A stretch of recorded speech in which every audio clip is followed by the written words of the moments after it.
The kinetics module is going to have a lot of definitions, but those definitions are really related to the problem solving heavily. So I'm actually going to write the table that I think you need down here in the problem solving.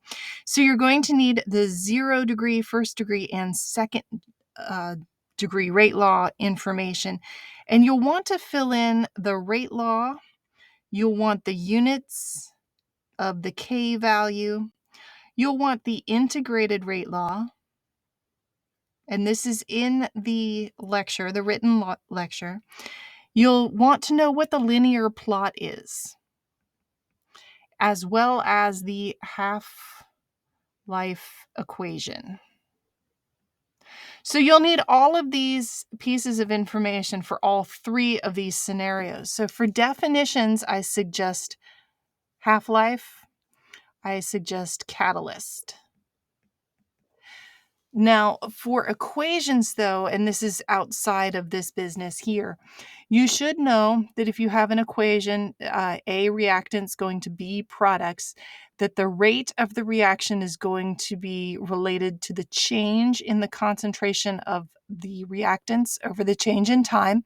And we use the sign of negative to show the decrease of. And then we have that is going to be equal to the change in the concentration of B over the change in time.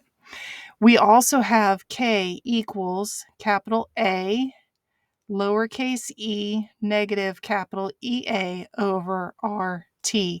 So this equation here, you'll want to pull out each of those variables and explain what each of those variables are, as well as their units. You should also remember that T is in Kelvin, and the R in this case is going to be 8.314, and that is joules per mole Kelvin.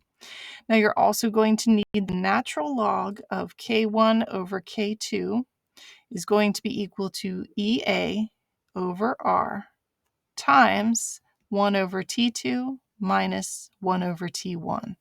So you might want to have an example of using this equation as well, and just make sure that you're keeping your 2's and 1's in the right places. If you have any questions,